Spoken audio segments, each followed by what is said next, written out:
Everything in your life has two sides: love and hate, success and failure, joy and pain. But what if I told you that these opposites aren't really opposites at all? Today you'll see reality differently. Welcome to the fourth principle of the universe. Everything is dual. Everything has two poles. Everything has its opposite. Same and different are the same. Opposites are the same in nature, but different in degree. Opposites attract. All truths are half-truths. All paradoxes can be reconciled. Money, power, fame, luck, destiny. How can we control them all? Why can't things always go our way? We live surrounded by walls of doubt. If only it could be always the way we want it to be. When we succeed in a certain area, the doubt immediately comes that we will fail next time. When we get someone we love back, it immediately boggles our mind that we could lose them at any moment. When we are in the gym working out, we feel good. But at the moment we go out, we start to see only the problems in ourselves. For example, where does darkness end and light begin? What is the difference between big and small, loud and quiet, sharp and dull, high and low, and good and evil? In society, we are used to putting labels on people, dividing them: good, bad, rich, poor, ugly and beautiful, capable and incompetent. But to me, it seems like he who hates too much begins to love, and he who loves too much begins to hate. He who stays too long in the night realizes in an instant that he has met the day, and whoever immerses himself completely in being, and whoever immerses himself completely in the being of the day, at one point realizes that the night has come. Where is the balance then in all of this crazy business, and how good and evil, cold and warm, light and dark are the two sides of the same coin?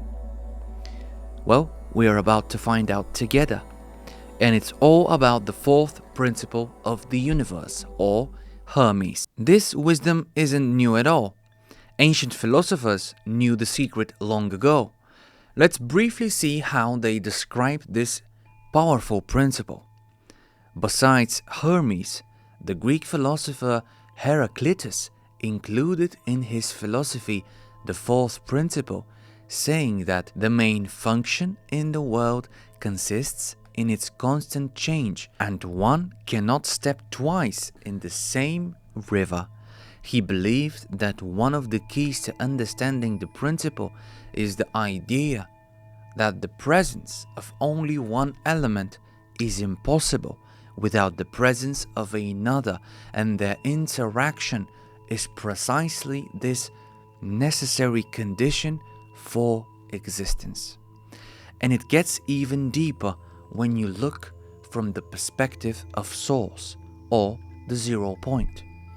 In Lao-Tzu's treatise Tao Te Ching, he says that the one can know the essence of the way only through opposites, as one is capable of creating them as well as categorizing them into good and evil.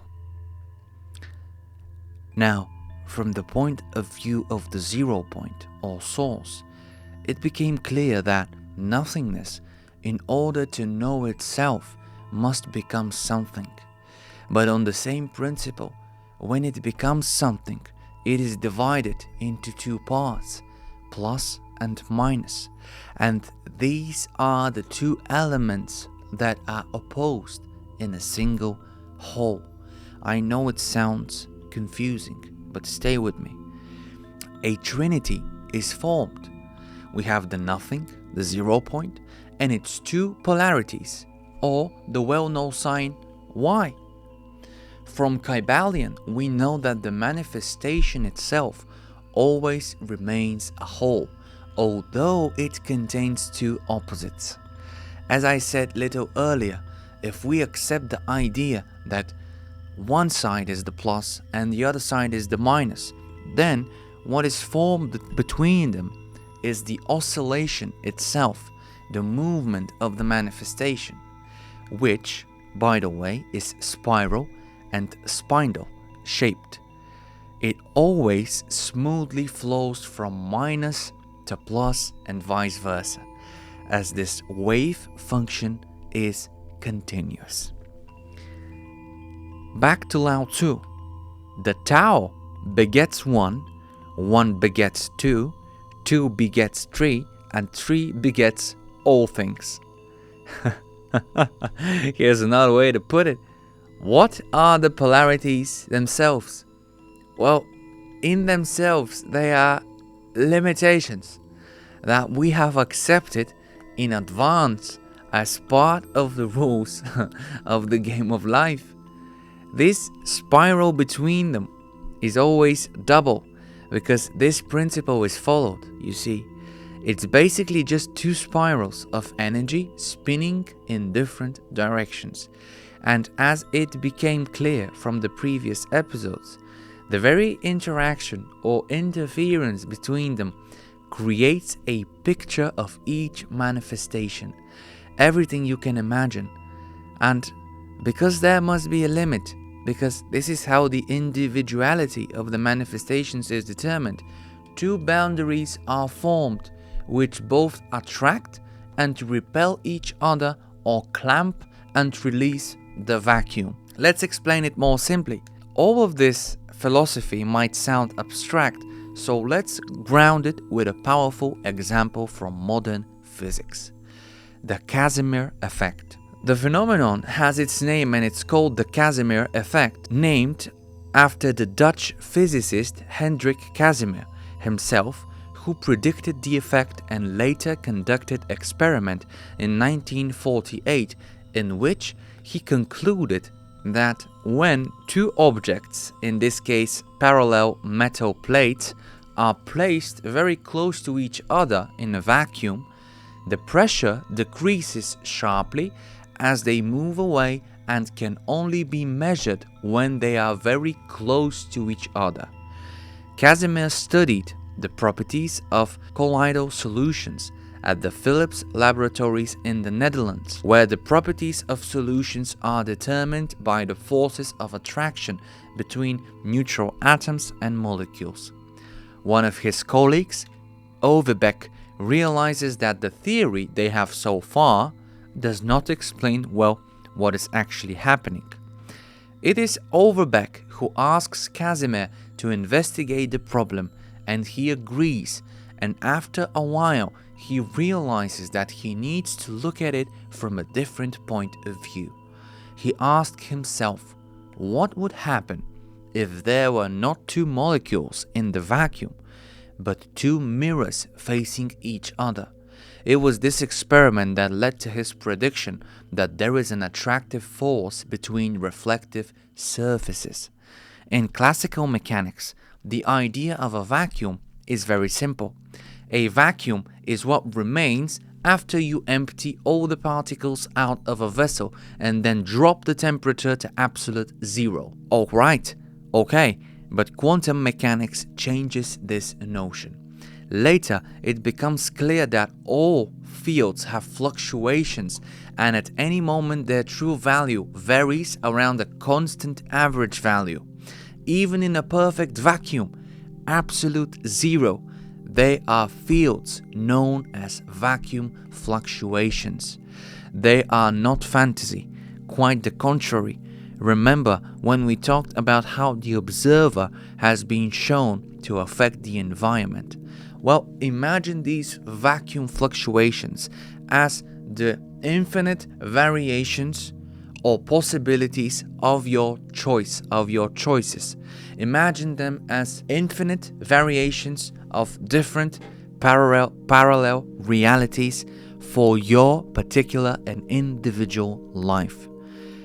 For example, an atom that is excited does not remain in this state for infinitely long time, but by spontaneous emissions of a photon of light returns back to its ground state. All this transition is a consequence of the vacuum fluctuations. A vacuum comes from Latin and it means empty space, as it is the absence of matter in a certain volume of space. The interesting point is that no matter how empty a space is, there is no absolute vacuum, because all possible fields, gravitational, electromagnetic, etc., are available in it. These fields have fluctuations that oscillate. Thus, variations of these fields are constantly present in nothingness, which cause spontaneous release of energy from the fields themselves. Even in a perfect vacuum, there are still fluctuations. Imagine trying to balance a pencil that has been sharpened and it's placed vertically on the finger of your hand. The pencil will stand, yeah, but only if the hand is in absolutely motionless state and nothing external disturbs the balance. Even the slightest disturbance will break it, and of course the pencil will fall. Or similarly, fluctuations in the vacuum cause the transitions of excited atoms. Every field, even a field in a vacuum, has its own energy. Electromagnetic fields exert a certain pressure on surfaces. It has even been calculated that if a matter material, for example quasi-crystal, is placed between the metal plates, the force changes its direction and becomes repulsive. These are self-developing systems that force electromagnetic waves to act in the opposite direction. But how does all of this, for God's sake, apply directly to your particular life right now? Well, those opposite forces exist inside you too. And the Casimir effect means that when our mental filters overlap too much, energy can't flow properly, and that stops the flow of the information from the source. That's why sometimes when we meditate and wonder why we can't go deeper, it's exactly because of this blockage. The same thing happens in our everyday actions when something just doesn't work out. So, what are these filters? They are limits we put on ourselves, on our systems of beliefs, on our perceptions of the world we think is true for us. Also, things like anger, jealousy, fear, hatred, resistance, or self-pity. When we hold on to them, we rely only on our physical self. But that's just half of the story. We ignore the energy around us, and that can lead to illness, sadness, anxiety, and even self-destruction. Remember this: no sickness, no bad day, no challenge comes out of nowhere. Everything happens for a reason. Everything is connected. We live in a whole, holistic, united system. That's why when someone looks at the world with love and smile, life seems to smile back. Things work out more often. Of course, there are ups and downs, but the difference is that this person is open to life.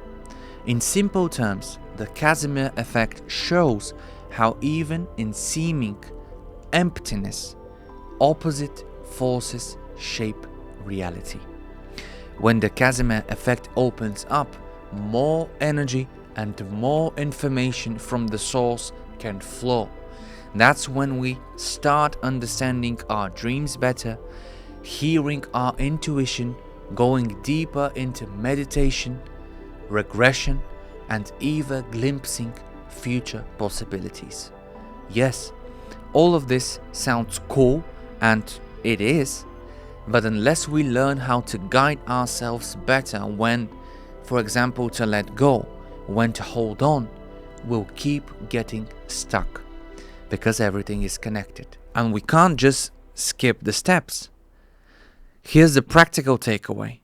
When you consciously open these mental filters, letting go of fear, anger, or jealousy, energy flows, life changes, and intuition awakens. Real growth or expansion happens when we consciously accept every situation that comes our way. We start to actively look for the beauty in life and choose to bring in frequencies like love, trust, acceptance, honesty, and truth. The opposites only seem to separate, but they always try to come together. An example of every truth being a half-truth is this statement, and it's very interesting. Listen to this. I am a liar. Now this is a statement where I, in front of you, say, I am a liar. That means that everything I say is a lie, right? Because I'm a liar. Okay, but if I am a liar and everything I say is a lie, the statement I am a liar is also a lie. So I am not a liar? But if I am not a liar, what is said must be true. So the statement I am a liar is true, and I really am a liar. But if I am a liar, that means that I lied about that. So, which one is it? It continues in an endless loop. And that's every truth is a half-truth. Just to say it once again, if I say I am a liar, what am I really saying? If it's true, it's a lie. If it's a lie, it's true. This endless loop shows that everything carries both sides, truth and falsehood, within itself. From this, it means that I am both a liar and a non-liar. I am half truth, half falsehood, since I contain in myself both polarities. It follows that every truth is a sum of itself and its opposite. Truth and untruth, that is half-truth. Even though the 0 point vibrates all the time, everything still holds both motion and stillness. They flow into each other. So every part of the universe follows this rule. Everything carries its opposite inside. And of course, every next step we take toward one side of a polarity is just a deeper focus, a stronger choice in that direction. But if we start going down the path of closing off and holding back our energy, we will get pulled in deeper and deeper, and it will get harder to break free. On the other hand, if we choose the path of unfolding our potential, then everything expands. More energy, more time, more possibilities, more inner power. In the end, it all comes down to our choice, because no one else makes it for us. Remember this from me. There are no chosen ones when you choose. And with that choice, my friends, comes the responsibility, which, by the way, is nothing more than the ability to respond. Why? Because you create your own reality, and by definition, you have all the answers to all the questions, because this is your reality. You may not have all the answers for other people's realities, but for your reality, deep down, you know. Even though sometimes you don't know how you know. Think about it practically. hot and cold, east and west, love and hate, these are just degrees on a single scale. The same thing is also said in Kybalion. It says that the difference between seemingly opposite things is simply a matter of degree. Example of this principle, as well as all others, can be found everywhere. You just need to look around. Starting with the spiritual and the material, two poles of the same thing. Heat and cold, identical in nature but different in degree. The thermometer, for example, shows many degrees of temperature, the lowest we know as cold and the highest as hot. Between the two poles, there are many degrees of hot and cold, so whatever we call them, we will be right, no matter whether warmer, colder, less warm or less cold. There is no place on the thermometer where heat stops and cold begins. It is the same with the terms east and west. If we go around the world to the east, we will at some point reach a point that at the beginning of our journey was called the west, and we will return to the point of our departure. In music, with notes, well, it's the same thing. Big and small are also relative. Hard and soft, loud and quiet, positive and negative. It's the same with love and hate. There is no such thing as an absolute hate or absolute love.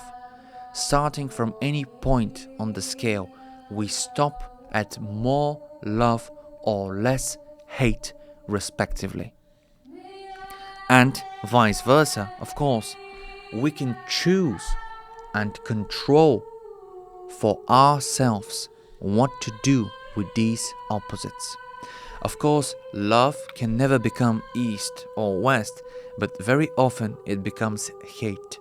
And hate turns into love by reversing its direction. Dull things become sharp, hot things become cold, courage becomes fear, and vice versa. And here is the most important part. You can consciously shift your vibration along this scale. You hold that power, and it's time that you realize it and use it in a more conscious way. Let this episode be a reminder, a sign, a bell for your own inner power and abilities. The transformation, or to be precise, the transmutation, which we will look at in the next episodes, is always between things of the same kind of different degrees. This is how many spiritual practices are done. For example, a person is sad, lonely, and full of fear. The practitioner tunes his own mind to the desired frequency of vibration through his will and his focus, and thus achieves the necessary result for himself, and then causes a similar resonance in the other person by means of induction. The result is that the vibrations are accelerated and the person changes direction towards the positive end and away from the negative. If we manage to understand and realize the principle of opposites correctly, we will be able to help our loved ones also to change their polarity and thus brighten and create a more noble and positive world. Perhaps even we can stop blaming others and turn envy, hatred, and fear to their opposites. Of course, by knowing them both, you become a true master of your destiny. All that is left is our conscious choice in every single moment. What do I prefer to experience? By seeing, by the way, what I don't prefer in my reality, I can actually see what I do prefer. Because it's my right to choose. Remember this. Put it in your minds. It's your right to choose. You have a free will, and no one is allowed to break that will. So, make this choice consciously and see what happens. Everything is dual. Every truth is half truth. Opposites are actually the same thing. I'll see you next Monday. Cheers for now, and have a great night or day. Depends on when you're watching.